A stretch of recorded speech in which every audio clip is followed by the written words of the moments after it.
NTV Wild Talk in partnership with the Kenya Wildlife Service and Wildlife Direct.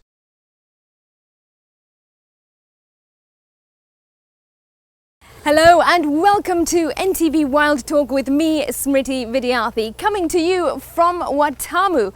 Now this is going to be an interesting one because we are at Bioken Snake Farm, which means that this show is all about snakes. Now don't switch off your screens just yet because I am as freaked out and as nervous as some of you may be, but I really am willing to learn much more about these creatures because I hear that they are not all as bad as we think. So join me on this journey. Come with me.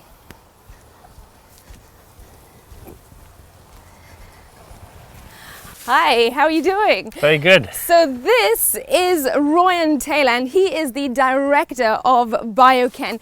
Great to be here, Ryan. I've got to say I am feeling pretty nervous about dealing with snakes. Tell us first though, what exactly happens here at Bioken? Well, Bioken is a research centre specialising in reptiles. What we're really famous for is the work that we do with snakes. So hopefully today, with a bit of time, I'll get to show you a bit of that and maybe change your perception of these wonderful animals. How did you get involved though in managing a place like this and handling snakes? Well, it started really as a child. I started catching insects and animals as a small child. I grew up on a farm in Eldoret in northern Kenya, and as the years went on, I got more and more into catching reptiles and things, and then one day I walked into the house with a snake, and my mother nearly fell over, but luckily it was not a venomous snake. It was a green grass snake, and as a result, she said, I think you need to, if you're going to fool around with these things, you need to learn about what you're doing. So I met a very charismatic man called James Ash, who founded the snake farm here in 1980. Wow. I came down and spent time with him, and we became very good friends. And many years later, he asked me to come and take over his work, and so in 2002 I took over as director here. What should I expect as we head into this farm? Well, Kenya is a wonderful country with many different types of wildlife, and you know, once you look at reptiles as well, just as we have with birds, there are very many different species. Leaving the lizards and the crocodiles and the tortoises out, just snakes, we have about 126 different species of snakes in Kenya, so we are blessed to have so many.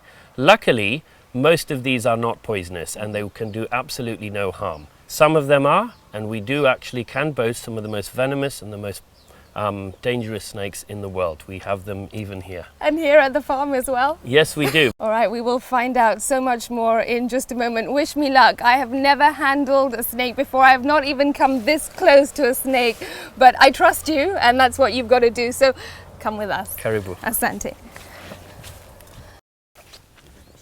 Ooh, oh my! That one is right up at the window. Have a look there.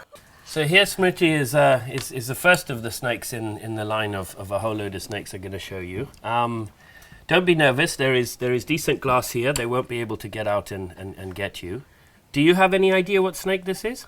I have no clue. I have no clue. How can you even differentiate them? Well, there's no shortcut to how to tell a venomous snake from one that is and one that is not. Okay. So you actually got to learn them, which one is venomous and which one is not. Right. So this snake here is a large brown spitting cobra. Oh my goodness, this is a cobra. This is the largest species of spitting cobra in the world. Whoa. We were behind describing it. There's a picture here of one of the early photos that we did in 2007. Okay. And this is when we published it with Wildlife Direct. Mm-hmm.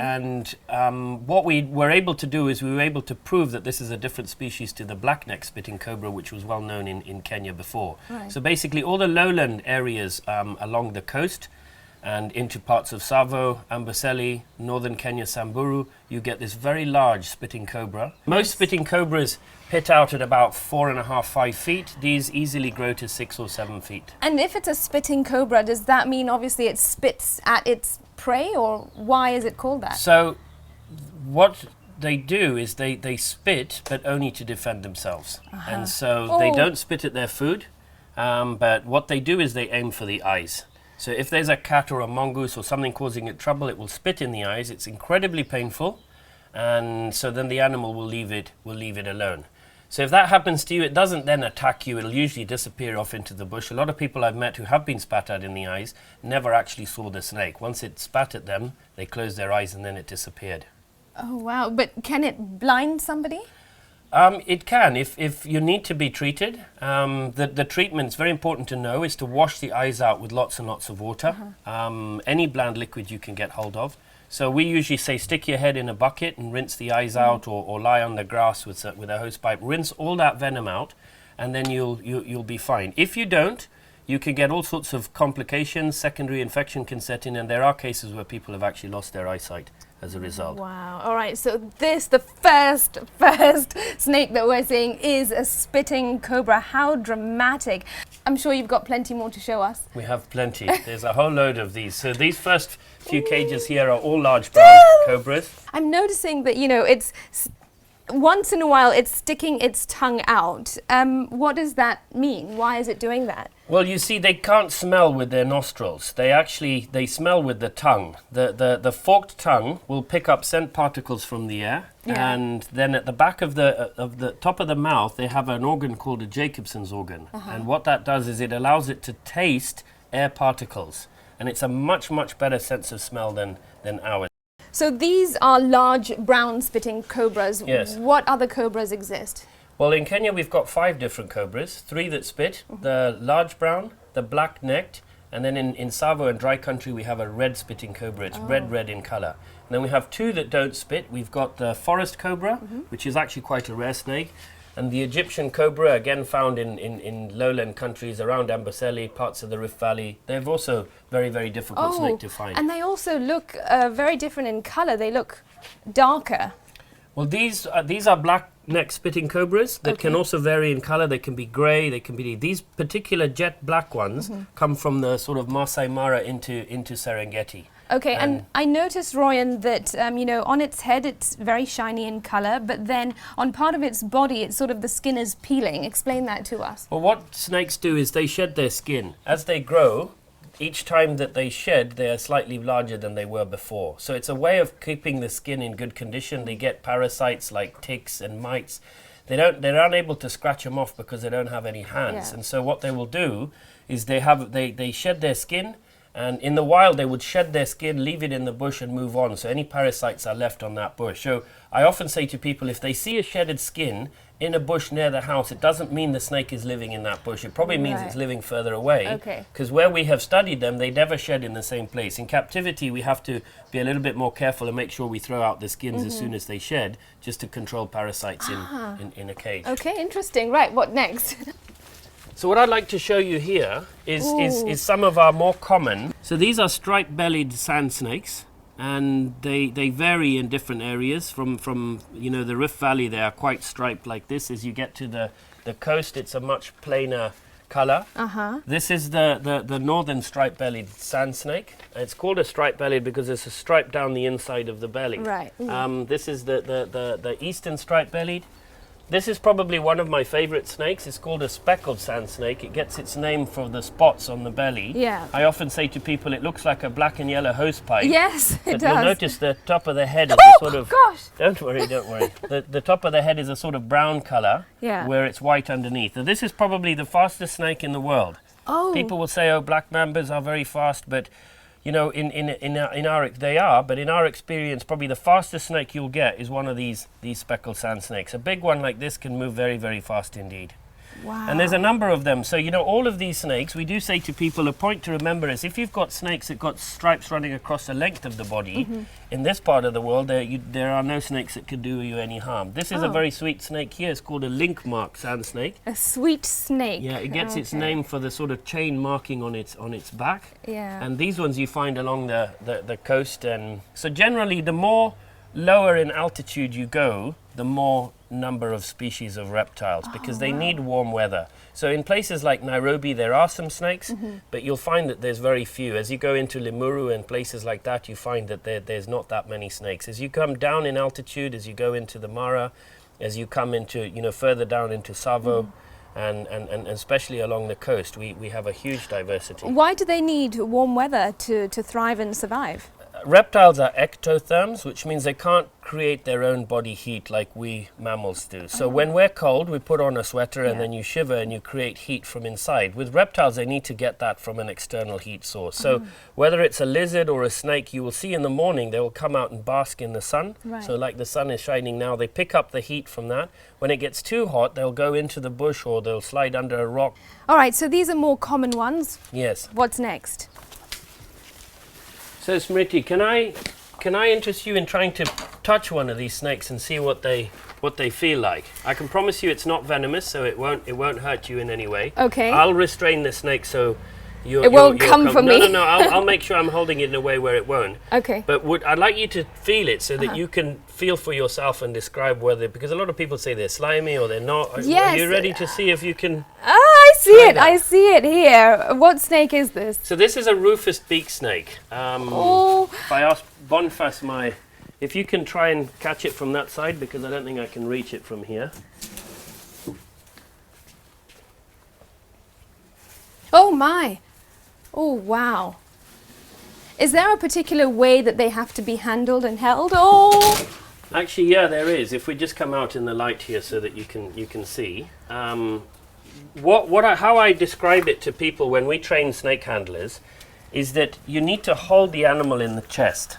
Okay. So where's the chest, because you can't see the hands? If you're holding it in the belly, it's going to want to move forward. If you hold it near the neck, it's going to want to move backward. So the chest is really where the heart is, and you can actually see it going in and out here. This is where it's actually breathing from. Wow. So what we'll do is we usually put your hand on it that way. Okay. And if I show you from this end, you can feel. I'll keep the head side so that you don't worry. But if you just touch with your finger there, and tell me how you feel about that. Okay. That scales there. Okay. Oh, geez. All right. Let me be brave and just get on with this. Oh. Oh my. Yeah. Okay. You're right. I mean, a lot of people tend to think that snakes are very slithery and slimy, and it's not. It actually feels like a beautiful texture. Yeah, they're very dry. You see, people think they're slimy, but they're not. And that allows the snake to go in and out of a puddle and not get dirty. Actually, it's a wonderful way of moving through the bush. So they developed a way of moving through the bush really quickly without any hands and legs. I think it's really quite remarkable. Wow. And I mean, you know, touching this, Royan, makes me think, and it's quite a sad thought, of how a lot of people buy products made out of snake skin. Why is that so popular?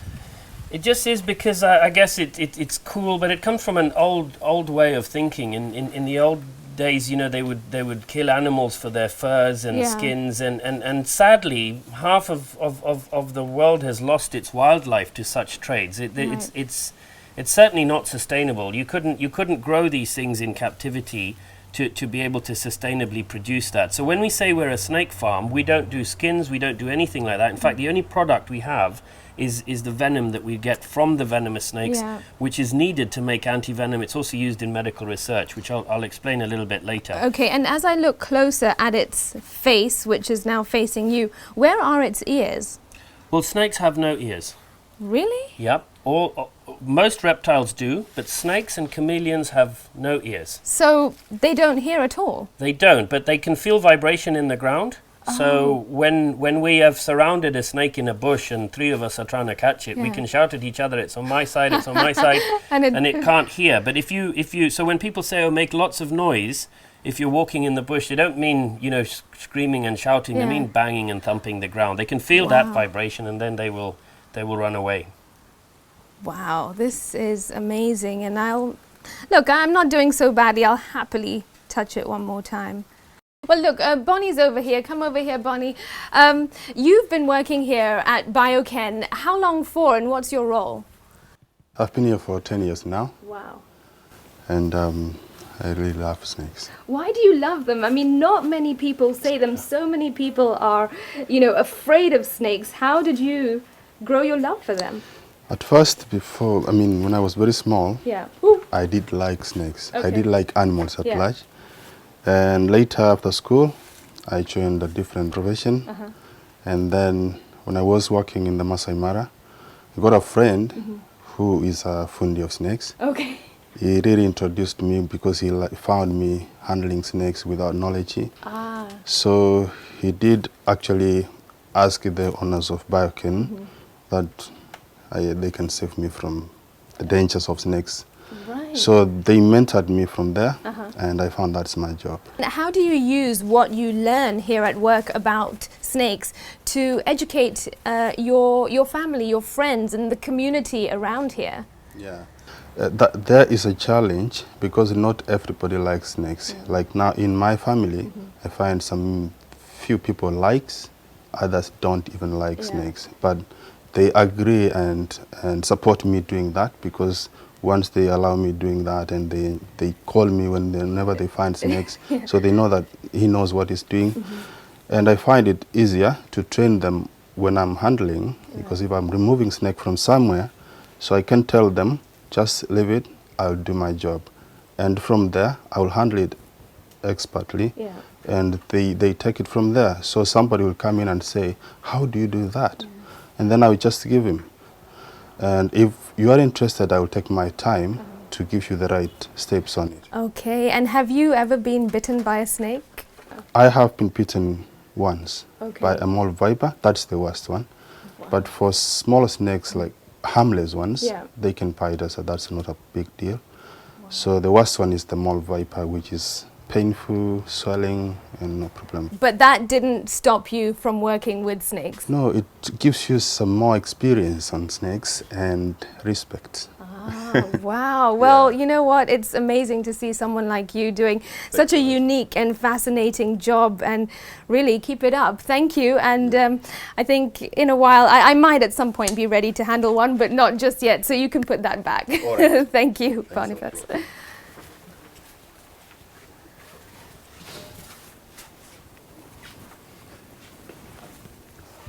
And so like all animals that you keep in captivity, whether you keep chickens or goats, very important, clean water, clean cages. They can go for long periods of time without food. Okay. That's why when they eat, they gorge themselves in the rainy season, and then they can go for long times. In fact, in very dry areas, we have snakes estivate, which means hibernate like they would in winter, but in the dry season.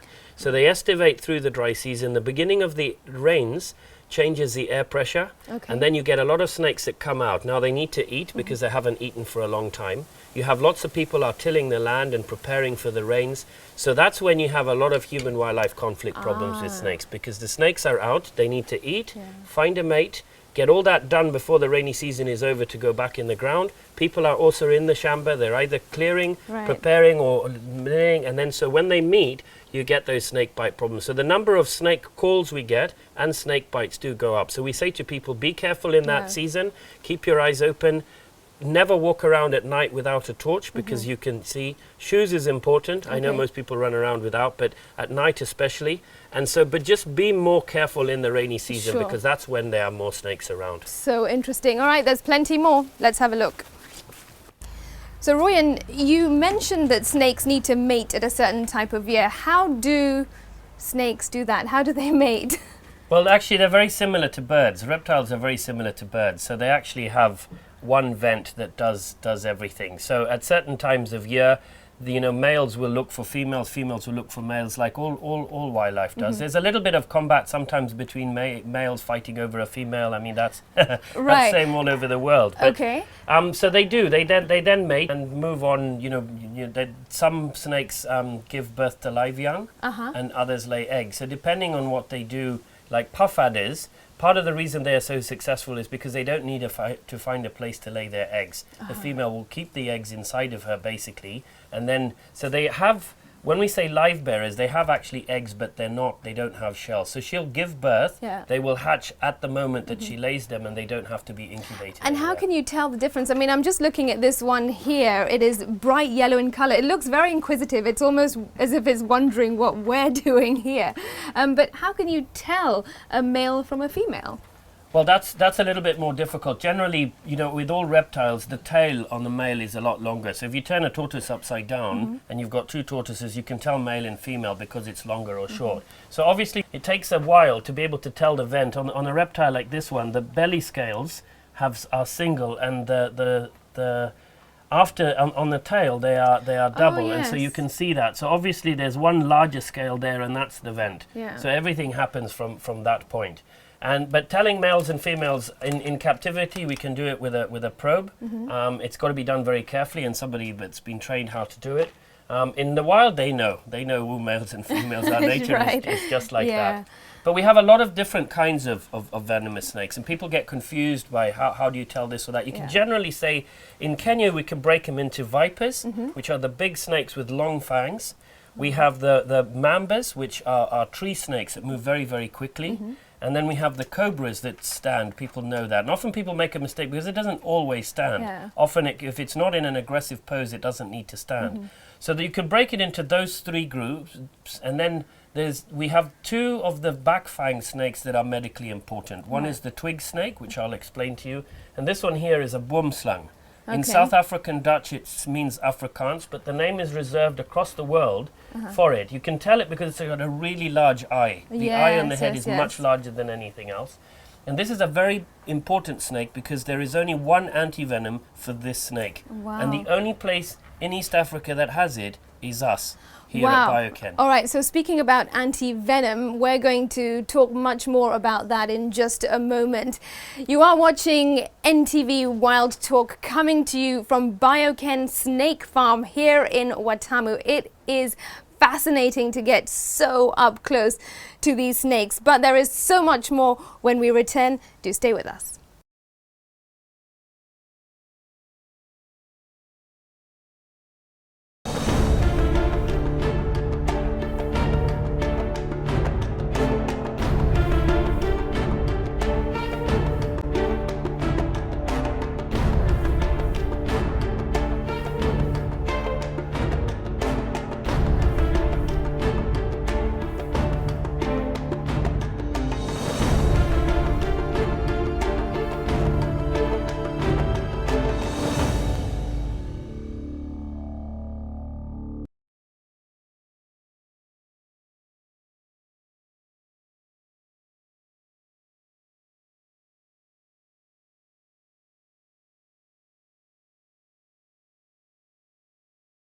Welcome back to NTV Wild Talk with me, Smriti Vidyarthi, coming to you from Bioken Snake Farm here in Watamu. Now, behind me are some of the world's most venomous snakes. Royan, tell us more.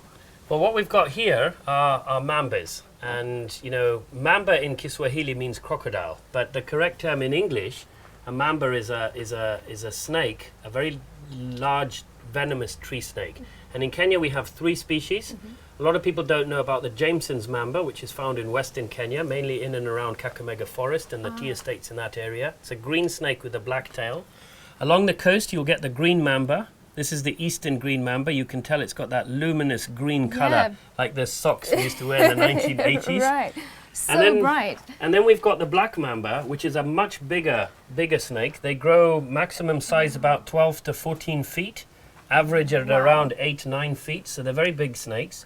But they're not black. Well, that's the first thing you'll notice is that they're not black. They vary in color, slightly more brown, slightly more gray, but they're definitely not black. The name black mamba comes because the inside of the mouth is black. They will always run away from you. They're not dangerous in that way, but if you corner it in your kitchen or in a pump house and then just try to go and try and beat it with a stick or a broom, if you get it wrong and it bites you, you can be in a lot of trouble indeed.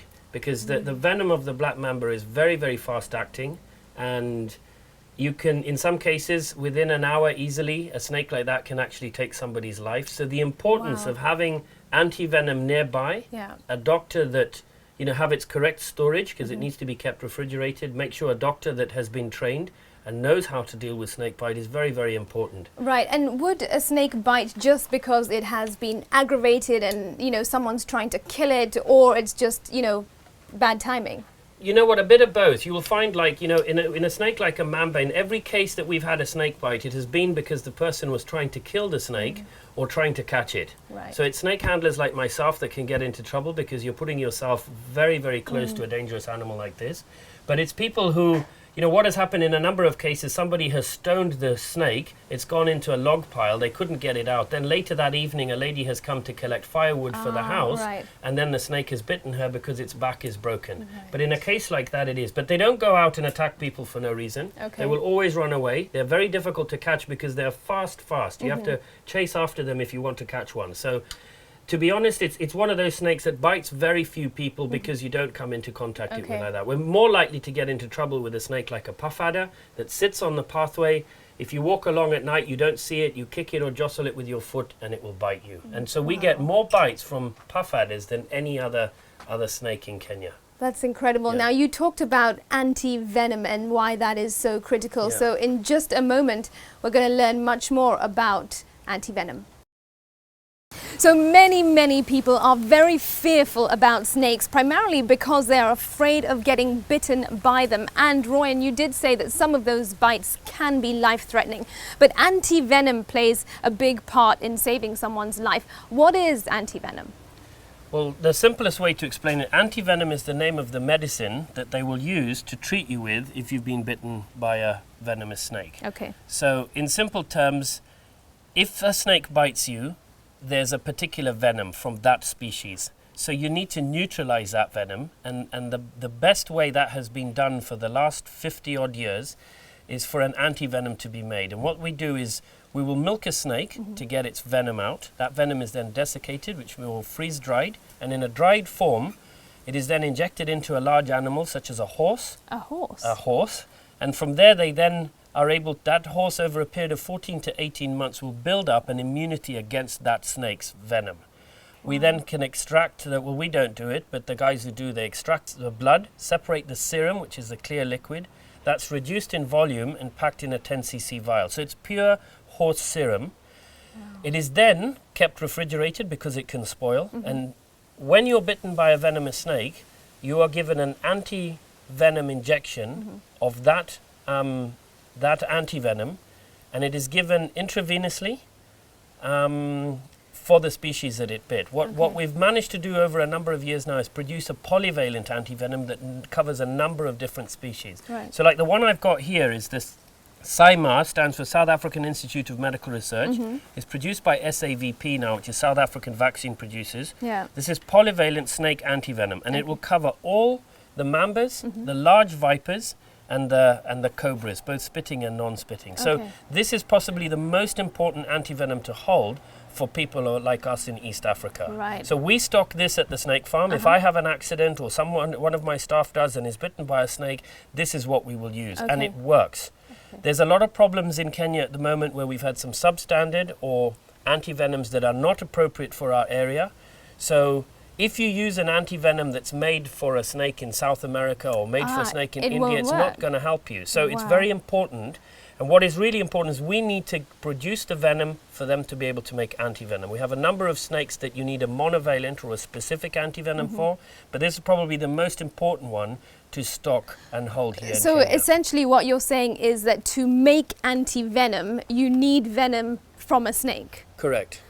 That's interesting. All right. So what is in this box? Because we're about to milk a snake, and by milking you mean we're going to extract that venom from the snake. So milking is the correct term. It doesn't mean we'll get a stool and milk work it like a cow. Okay. But it's the correct venom for removing venom from a snake. And the way we do that is we have a receptacle, we'll just call it a glass if you like. Yeah. And we've put a rubber plastic membrane on the top here. It's secured so it doesn't slip out. So the idea is we get the snake to bite into here so that it can squirt the venom inside. Okay. We then can return the snake, and then that liquid venom is then desiccated, and in that process it is then used to make antivenom. All right, let's get on with it then. What kind of a snake do we have in this box? So I've got a puff adder, because puff adders are, as I said, are snakes that bite more people than anybody else. And so as a result, it is a snake that people know well in Kenya and know as a venomous snake. I'd like to milk this one to be able to show you the fangs. The fangs are quite large. And then on that basis, once I've opened its mouth and showed you, you can tell me what you what you All right, think. so this is going to be interesting. Royan is going to milk a snake, and he's got his colleagues and staff here as well, because this is an exercise that is delicate and we have to be careful. Royan has to be careful too. Yeah, so if Okay. I can ask you just stand back a little bit while I open the box and, Okay. and secure this snake. Oh, wow. So here we have a medium-sized puff adder. They grow really large. And I see you're using those tools that you've been walking around with the whole so morning. This is my snake stick. So just hold on while I secure the head. And why do you need to secure the head? Because you will see that the dangerous part of a venomous snake Ooh, wow. is in the head. If I can ask you to take the middle of the body there and just secure that there. So I just hold this? Yes, yes, please. Okay. That's fine. So if you just hold it still, see, I need my hand free. That's why I need you to hold there so that I can actually get the head. So don't Wow. worry. Are we in any sort of danger? While I'm holding it here, you're fine. So don't worry about that. Ah! Jesus! It's all right. Christ! I've let go one hand. That's all right. Oh my! This is Don't worry. Don't not worry. quite what I expected. Oh, whoa. So you can see the fangs Shucks. there. Yeah, and I could feel its body moving as well. So there's really long fangs. They're like a doctor's hypodermic needle. At the tip, they're hollow, and the venom is actually injected out like that. So I'm going to put this snake back. Hold Ah. on a minute, don't worry. So if I just take from your hand there, So I can let go? you can let go. Thank you. Whew. I just move it like that. That bite was pretty intense. The snakes are venomous because they need the venom to kill a rat. A Yeah. rat is a dangerous animal if you don't have any legs. So Right. if you go and try and grab hold of it, it'll turn around and bite you. So what a snake like that will do is bite, inject a small quantity of venom and move away. Okay, can I pick this up? Yeah, sure. So this sort of little bit of liquid in here is venom. That And is- by venom we mean That is poison. the raw puff adder venom, Wow. depending on the size of the snake. So you saw there, I just let it bite. Mm-hmm. When we do it commercially, I'll actually massage the venom glands very gently Okay. to push a little bit more venom out. Right. So what we would do is we would milk maybe 10, 20 snakes in the same container. You usually can't get much more because by then there's enough holes at the top that it's not really working very well. Yeah. And so we build up a small quantity of venom like that. That then goes in a Petri dish and it goes in the dryer. So once we've dried it, it looks a little bit like soap flakes or sugar crystals depending on the species. And then it is in that form that it is then taken off to do. And they use it for two things. It's used in medical research and it is also used in the production of antivenom. So you need snake venom to make antivenom. Anti-venom. Wow, that is so interesting. But of course, definitely do not ever try that on your own or at home. All right, so much more to discuss in just a moment. All right, so I've calmed down a little bit after that episode with the puff adder, but Royan, you're about to show me even more venomous snakes. What are these? A lot of people don't understand how important it is to conserve reptiles. And my opinion on that is I don't think that we can conserve reptiles only. We have to conserve everything in the wild. And I wanted to show you a couple of really rare special Kenyan snakes. Now, there are 3 venomous vipers that are found in Kenya and nowhere else. You can't find them in Uganda, Tanzania, anywhere else in the world. In the world, In okay. the world. Wow. So the first one is a Kenya horned viper. This looks like a small puff adder. This one is actually a female, and this is about as large as they grow. They don't grow much bigger than this. So it looks like a puff adder. You can see it's got these little horns above its head that gives it its name. So this Kenya horned viper is found in Naivasha in and around the Kinninkop. Right. In fact, anywhere where the Leleshwa bush grows, this snake is adapted to eat mice in that area. Oh, wow. And the problem is at the moment, except for Nakuru National Park in Hell's Gate, is the only part of its extension that is within a protected area. Right. So lots of flower farming in the Naivasha area, etc., over the years has actually destroyed this snake's habitat. And so they are very, very rare indeed. Another snake that is a Kenyan viper that is rare is this is the Mount Kenya bush viper. And bush vipers live in, as their name suggests, in bushes and trees. I'm going to get him out so that you can have a look. You'll see I'm using a pair of tongs here so that it doesn't grab hold of me. I hope it doesn't grab hold of I'm me. just going to put him on the bush here so that you can see. Okay. So this beautiful black Whoa. and gold viper is actually only found in 2 places on Mount Kenya. Around Chuka, on the southeastern slope of Mount Kenya, and at a place called Igembe in the Nyambenis. And there's nowhere else in the world that you will find this viper. And so for us it's a problem because both those areas are not protected. A huge problem with our vipers and a lot of our snakes in Kenya has been illegal export. And so it's important to conserve, as I said, not just the species, but the habitat in its area, etc. Well, what are some of the major threats facing snakes here in Kenya and around the world? Well, first of all is ignorance. So many people are unaware that, you know, as I said, there are very many, snakes, of which only a few of them are venomous. And people may have the idea, oh, why don't we just kill all the venomous snakes and then we'll have nothing to worry about. The biggest problem is that you will never kill them all. Conservation is important everywhere, and we've done really well with our initiative Saving Snakes. It's very popular. I found that children and young people at schools are a key. So going to the schools, talking to them about conservation and about snake bite so that they're aware, it ends up making a difference because the older community are just not prepared to embrace it. And well, some might argue, you know, what is the importance of snakes? You talked about the fact that snakes, you know, eat a lot of rats and mice, so they help clean up. But why should someone who's watching care about snakes? Well, that's actually exactly why. If you have we have an area where they systematically killed every snake in that area, and after 2-3 years, the number of snakes that has increased. The number of rats that has increased has gone tenfold. So half the harvest has been lost just because of rats. It's a real problem. In areas where people have learned to identify the snakes, tolerate one, gets out the snake handler in the area to say, oh, this is not a dangerous snake, don't worry about it, and then people learn them, they have done really well. There's 2 sides to this. One is conserving them because there is a benefit from you, and then there's conserving them because it's the right thing to do. So conserving snakes really is critical, and no doubt everybody needs to play their role. You do have some more snakes that you want to show me. We've seen one that looks beautiful in color, but you've got a surprise. There are some other really pretty snakes. I'd like to show you a snake just now that we'll see what you think about it. Okay. I'll show you, yeah. All right, let's go.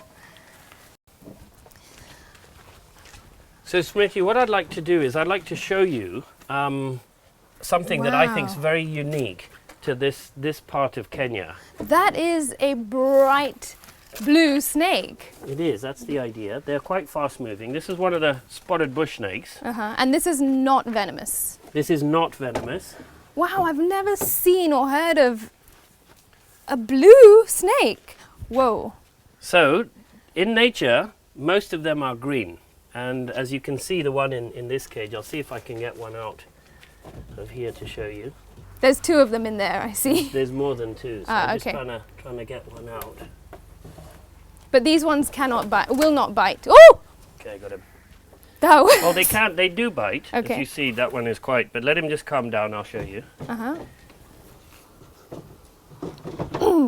I think I need to calm down. Once he calms down, so Yeah. that these snakes are very common here. This one was actually collected this morning in one of the trees down the road. Okay. But what I like to do, I'm just going to be very gentle here, because when you first catch a snake, venomous or not, often they will make an attempt to try and bite you to defend themselves. So you can see it's slowly calming down here. So the green one is the normal color of this species of snake. Oh! So we've got these two snakes here. One is obviously blue, Yeah. and the other one is green. So green is camouflage. Yeah, but how does the blue one then survive or protect itself? That's a really good point. And for a long time, nobody knew. But over the years that we've tried to study them as best as we can, we found we get more blue ones in the mangroves. Ah. Now here's an interesting thing. Towards certain dry season of the year, the mangroves have a lot of yellow leaves. So you would have assumed being yellow Yeah. would be a positive thing to do. So there's certain parts up the other side of the Sabaki where there are mangroves, and we do get green mambas there that are yellow, and they've Okay. benefited from having the yellow leaves. Right. And I couldn't understand why is this blue snake survived in the mangroves Yeah. when the others haven't. But I took a flight with a friend and flew over the creek. And I noticed the first thing is that the creek looks blue because it's bouncing off the blue sky. Right. So what happens is whether you're a bird from the sky looking down or whether you're an animal below looking up, you're bouncing the blue color of the sky or the creek off it. And that's why we believe that these spotted bush snakes that we find in and around Meader Creek and the mangrove areas have actually benefited. It's from like that. looking right at me. A lot of these get killed because people will say, oh, that's a green mamba, Yeah. and so kill it. Okay. And in fact, in places like Nairobi, and so you get a similar snake called a Battersby's green snake. We used to call them grass snakes when I was growing up in that area. They're totally harmless. And so people will kill it because it's a green mamba, and yet it can't do anybody any harm. So this one, you may say, okay, there's no benefit from it because it's not eating our rats. Yeah. But for me, I look at it like a butterfly. You've got this beautiful Yeah, animal it is that stunning. deserves its place. Yeah. Why would we go and kill it when there's this pretty snake going up and down the... And it's harmless. And it's completely harmless. And it's normal to have fear like you do, to be like that. Yeah. I mean, it's taken me years to get to know these animals and each person that we train. But it is a natural reaction to be scared of snakes Sure. like you do. And why is that though? Why are people just naturally afraid of snakes? Part of the problem in Africa, which many people in the West will not understand, is almost every village you go to, you will meet someone that has either lost a leg or they know of a family member who has died from a horrendous snake bite and taken a long time to die. And something like that, you can't go and tell people like that to understand that easily. Of and course. yet, at the end of the day, once you do and you show them the difference and they realize it's not poisonous, so especially in areas where people, you know, their tribal backgrounds who are hunter-gatherers, they have names for the different species. Try and get these fast fellows All right, in so here. as Ryan puts those, I gotta say, beautiful snakes back, Pets, if you like. I think it's possibly my turn now to try and hold a snake. I really don't know how I feel about that, but I cannot leave Bioken without holding a snake. So what are you going to give me? Jerry, can you bring us a house snake, please? All right, so a house snake is on its way. And speaking of a house snake, as she brings it over, many people have asked questions about keeping snakes as pets. Is that encouraged? Is that a good thing, a bad thing? I think we've got to be very reserved with that. You know, somebody who's keeping a venomous snake at home because he wants to be cool, Yeah. he rides heavy motorcycles and wants a puff at it, I don't think is a good idea. Sure. And then from there, once we've usually spoken with someone's parents that they are really interested in this, I think it's very unfair to put that light out on a young conservationist who's keen on that. In my opinion, almost all the people I know that are really good at reptiles today started a life by keeping a little snake and looking after it. But like anything, if you're going to keep, whether you keep a cat or a snake, you have to look after it and make sure that you keep it well, you feed it and things like that. So the house snake gets its name because it comes into people's houses. And that's what frightens people. But it's actually a really good snake to know because they eat a lot of rats and mice. Like this one, they actually become quite gentle in nature, and we can give you this one to try and hold if you like. Would you like to? Yeah, okay. So what are the do's and don'ts? Well, don't squeeze it. So if Okay. I just gave you Wait, my hand, yeah. put your hand out like you're about to pick it up. So Okay. basically hold it like that. And it'll probably slither around. Now remember, the first thing its head is going to do is move like that because it doesn't have any hands. So I'll make sure that it doesn't climb up your arm. But don't worry if the head comes because it's just putting its chin because it doesn't have an arm. So it's not trying to bite you. Yeah. Its natural reaction is to come back onto that. Okay, So wait. what we'll do, Yeah. I'll start with you hold the tail like we did before. Yeah, but so what if I get freaked out? Then Do I just let go tell me or do- that you're uncomfortable and I will take it off And this one you. will not bite me. Well, it shouldn't do because it's been in Okay. captivity for a long time Oh, and it's never Lord, given us okay. any problem. Okay. But what we'll do is I'll start by holding the head and then you can Oh. hold the body and take it from there. Okay. This is the moment that everybody's been waiting for. Right, so I just hold it like this. Yes? Oh man. Okay, sorry, this is taking a bit of a moment. As you can imagine, this isn't something easy to do. I'm scared, Rowan. Okay. All right, we just had to pause for a moment because I needed a breather before I actually held that snake. I've had a chat with Roy now. He has made me a little bit more confident that I will be okay, but we have changed the snake, Royan. This is a different one. Tell us, what is this? Well, I've changed the snake, one, because it's taking so long to hold it that the poor snake is getting tired. Poor snake, but I've poor also, me. to help encourage you to hold the snake, Yeah. I've picked an egg-eating snake.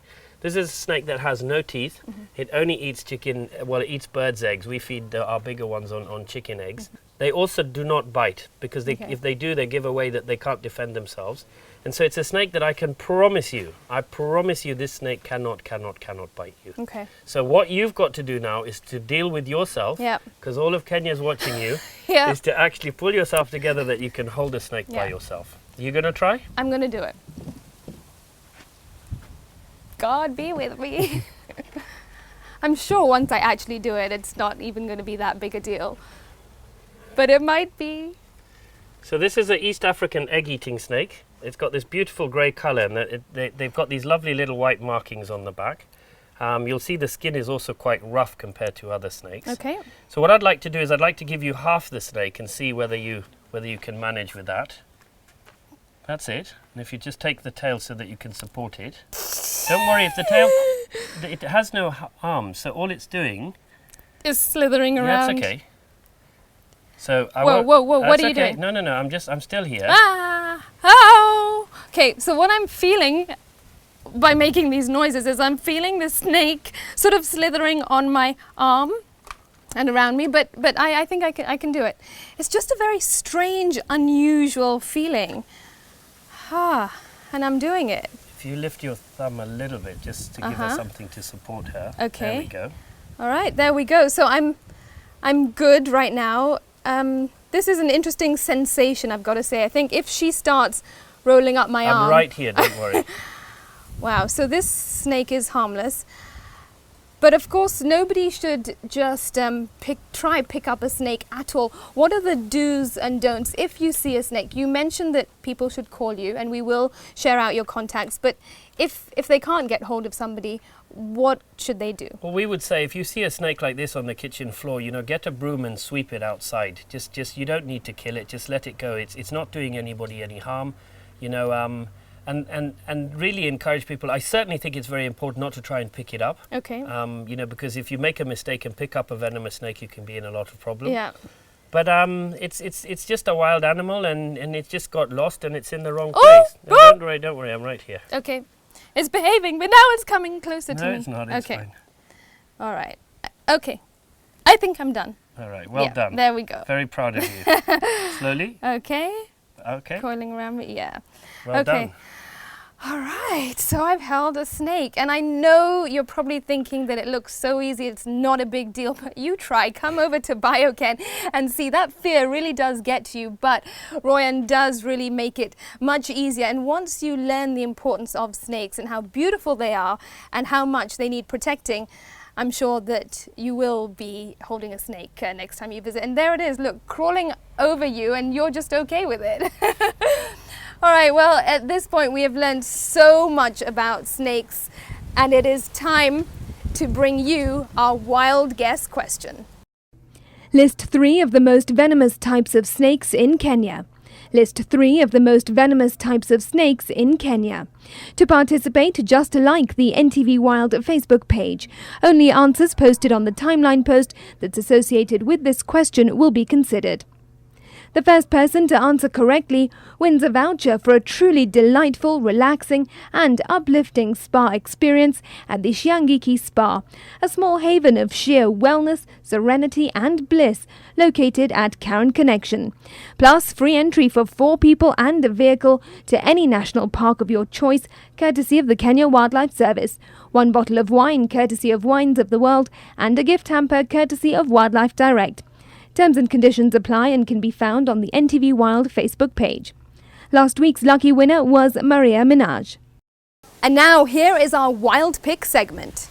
Amos Kimanzi sent in this photo taken at the Nairobi National Park. It was a selfie with friends, and he says that friends were visiting for a week and going on a game drive was on their agenda. They wanted to enjoy the best that Kenyan wildlife has to offer. Greenspan Dula was with his cousin Beryl. They were at the KWS Safari Walk, and they took a selfie with this lovely giraffe in the background. They were there for their love for wildlife. Job Oino was at the Ololua Nature Trail. He was out for a walk along the trail and says that he loves adventure and the natural environment. At Lake Ellis at the foot of Mount Kenya was Julius Muriki. He was posing by the lake and he was there during a hike on Mount Kenya. Marvin Morangu was at the Ramoy National Reserve in Elgeyo Marakwet County, and this was a selfie snap with elephants in the background. Marvin says he had gone to visit because I just love wild animals and nature. If you want your photo showcased on our Wild Pick segment, just like our NTV Wild Facebook page, send in a good quality photo that shows you celebrating nature via private message. Include your full name, tell us where the photo was taken, what you were doing and why. Well, this is the biggest ever snake that I have seen in real life. I mean, there are 10 of us holding on to this African rock python. Royan, I mean, this is incredible. Yeah, they're really big snakes. In fact, they are the largest snake in Africa by far. They grow to around 20 feet. They have been recorded in the past to be more than that.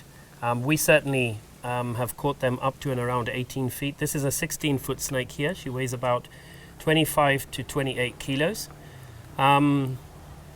Luckily, they are fully protected in Kenya now. A snake like this is probably about 70 or 80 years old. Oh, wow. So what tends to happen is they live in areas where there are people, and sooner or later, as I explained earlier, once they get to this size, you know, they're not compatible with where people are living. They'll eat their livestock, their animals, and they can become very dangerous as a result. So we request people to please not kill them. If you find a snake like this, to contact us, and we'll make every effort to come there, catch that snake, and relocate it in the wild. We have a few like this to show people, but generally most of the pythons that we catch, we relocate them back into the national parks or into the wild somewhere where they can live out their lives properly.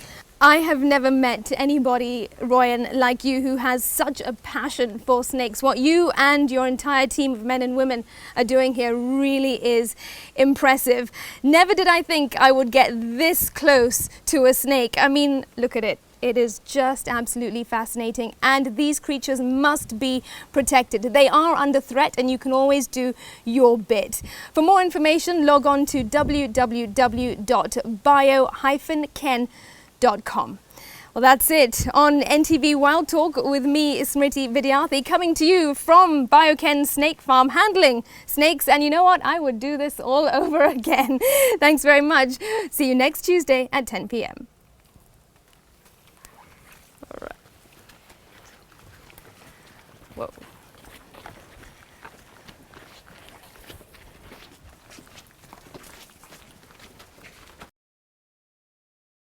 Right. Snake?